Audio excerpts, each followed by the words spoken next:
With this video, I wanted to talk about balancing the perspective on the Archons. Archons are not a term that I'd been familiar with until the last few years, and especially this last year. So I decided to go to Thoth about it, and I wanted to know if Archon was the same word, was another word for what he's calling the Nephilim, the beings that messed with our DNA and all of this stuff. And he said, well, the Nephilim have archonic investiture, I believe is the word he uses, but they are not all the only ones. In other words, he said, Archons are not beings. Archon, he could call it an Archon cloud. Well, as I said in the other video I made that's on this website, I thought when he first said that it was like a foggy cosmic cloud of some kind, that's the way I thought of it. But no, the other day he informed me, no, that's not what he meant. He meant a cloud like we call the clouds on the internet, the cloud for this and the cloud for that. Do you want to put it on the cloud or do you want to put it on your computer, and all of this. So each system has its own cloud, and that cloud is specifically for the things that it's being channeled, that are being channeled into it, and nothing else.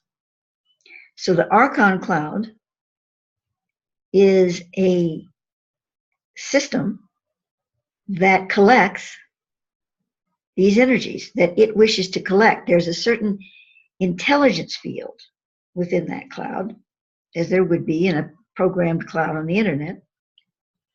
And that intelligence field chooses and draws to it through strong magnetic energies what it wishes to place in there. It cannot draw anything that is not extremely magnetic in nature and magnetic to the point that it is out of balance magnetically. So it is in chaos.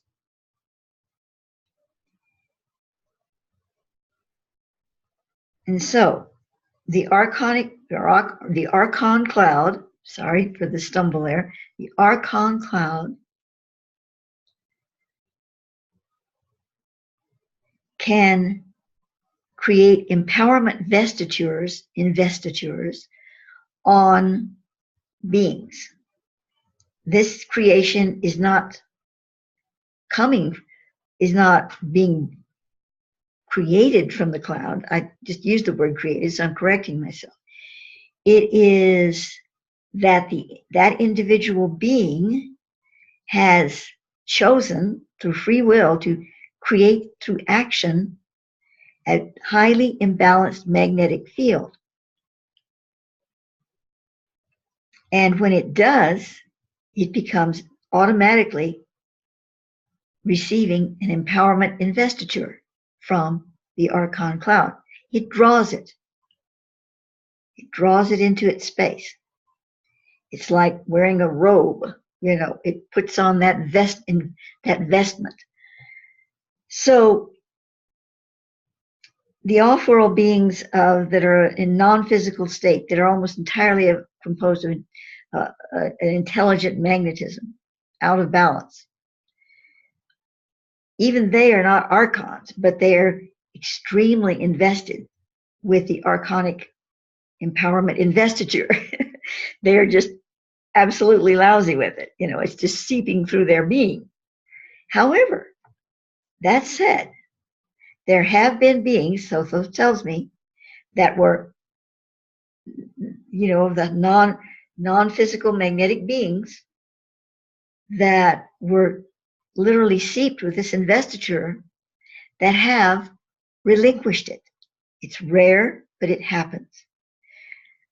So it's important to understand this, that there aren't these nasty beings walking around that are unredeemable. No matter how terrible it may seem, if you were to confront one of these non-physical magnetic beings that were just like 98% invested with this Archon cloud, they are redeemable. Now on planet Earth, we don't have beings that have that much investiture of the Archon. But we do have various degrees. Human beings are. Hey, when you're having a bad day and you're putting out a lot of negative emotion, the Archon cloud is feeding off of that. And when it feeds off of that, it leaves a little film on you on that day. That it can burn off the next day. You're feeling great, you're having nothing but positive thoughts, poof, it burns off.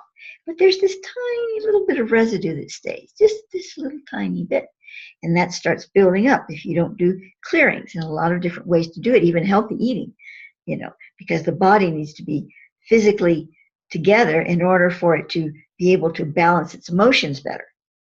So negative emotional energy can create an attraction, which builds up a little bit at a time, like plaque on your auric field. But it's not some Archon attacking you. You're doing this to yourself. Now, if we get up into the elite, what we call the elite on the planet, the ones, we're going to find a lot more empowerment investitures going on, but nothing like the non-physical ones. They're different levels for different people. They're going to have various levels of it. And again, it's already redeemable. They can make choices that change that. So the emotional body has a lot to do with it. However, there is a phase beyond the emotions. And that is where beings, the non-physical beings that are so saturated by the Archon cloud, they tend to not have emotions as we understand it, but they do have missions that they're programmed into them, shall we say, by states of being. I have to be careful with this because we can just go on and on and on this subject because there's so much to it, and a lot of it is simply incomprehensible to us. And when my brain starts feeling fried, I know I'm touching the rim of that space. So I pull back because I don't want to go there. It's just too much for my head. But I'm going to say this much, that these non-physical beings who have strong investitures from the Archon cloud are not what we call emotional beings, but they can draw from our emotions to create more and more magnetism because they desire that magnetic energy to perpetuate their agendas. And I just can't go any further than that. If we go into why do they have these agendas and all that, that's just taking it way off what I'm trying to explain to you right here and beyond maybe what I can even comprehend. But let's look at the Archon cloud itself. Now, the Archon cloud was not created by emotions, but it feeds off. It was created out of sort of universal hiccups, shall we say, as the planetary spheres and the sun, star systems, and all of this are bringing forth this incredible light function of Metatronic light. They're fractals that are peeling off the edges. I have to put this in some kind of term. Okay, so that's what I'm calling it. And these fractals are incomplete. They are not designed with the Metatron in mind. They're ortronic. They're half-light fractals. And as these half-light fractals build, they try to come together, and they come together to create distorted images, distorted sacred geometry. It's not sacred, distorted geometry. And in the process, this is how the Archon, what Thoth is calling the Archon cloud, was created.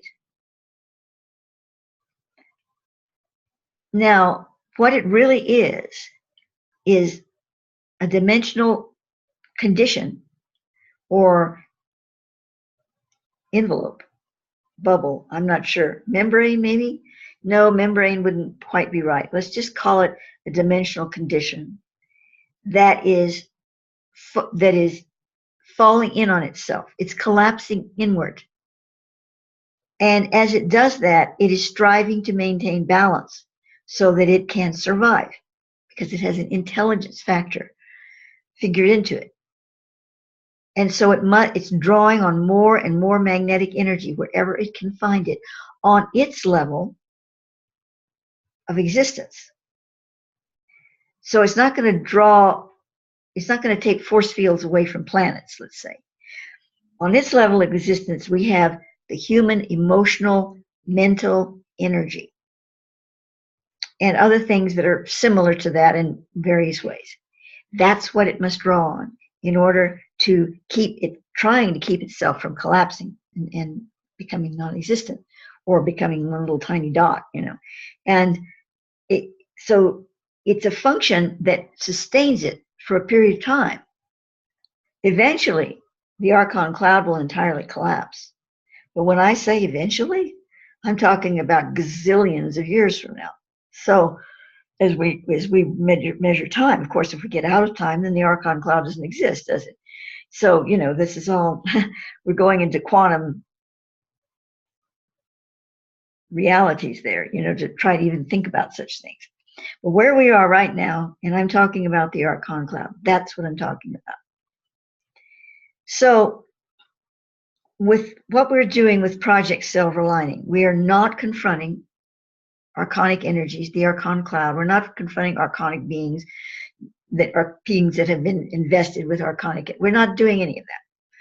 What we're doing, first and foremost, built into this template, built into this system that we're using, the minute we start working with one of these templates, we are automatically inside the Pymander. This is safe space. The Pymander, the Elohim computer, the whatever you want to call it, the Metatronic computer, it is operating with or in the Metatron cloud. So we cannot be associated with the Archons in any way as long as we're working inside the Pymander. Yet we can affect the binary system and the crystalline geometries of that system, of the internet and everything that plugs into it, that has those same, that has a binary crystallic format. We can affect that in the sense of taking its focus, its servitude, away from the Archon and placing it within the Metatron. It's a process. It's not going to happen overnight. And it depends upon if this project flies, if we get enough people working with it. So we don't have to have zillions of people, as I pointed out in my first video on the introduction page, on the About page. But we do need to get it going with a certain number of people. And then the Pymander will grow that. It will grow those numbers within itself. In other words, 8 people working with it grows it to, I don't know, maybe 100 people working with it inside the Pymander. That's a sort of a guess, but it's somewhere within that. So, and then if we had 25, it would grow it even further in numeric numbers. It would be like maybe 10,000. It just keeps growing it. So if we do it right, that's the potential of what can happen here. And things can start to move. But I wanted to clarify the best I could this Archon thing. Now, under this video, I have embedded 2 more, parts 1 and 2, of a gentleman I happened to just find on the web as I was looking up Archon stuff to see what's going on there. And I really like what he's saying. He's the only person I found so far that's, to me, really aligned to what Thoth is talking about. Now, he's only taking it as far as the emotional body. He's not going beyond that to what I just discussed about the collapsing cloud and all of this stuff. But, within the context of that, I believe that he's really right on. And I listened to the first video, I listened in part to the second, but I'm putting them both there because he's really, as far as I'm concerned, going down the right track with it all. You know, I might want to refine some of the things he's saying from the Thothic perspective, but it would be so minute, I don't think it would make that big a difference. So I'm just going to embed them. And if you want to listen to them, I think you'll find it very instructional and interesting and informative, but you don't have to. I'm just putting it there as extra research.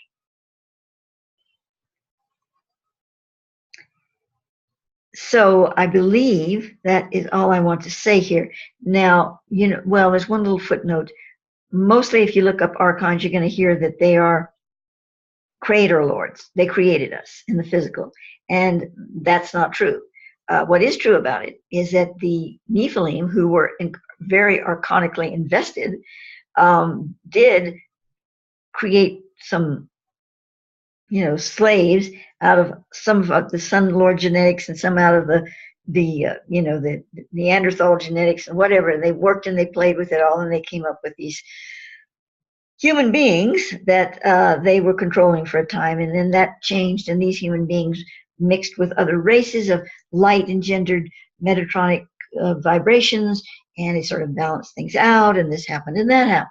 So that's the way it went. So they aren't the ultimate creators. They meddled with it, but these Nephilimic beings who are highly invested with the archonic energy, you know, they played a role.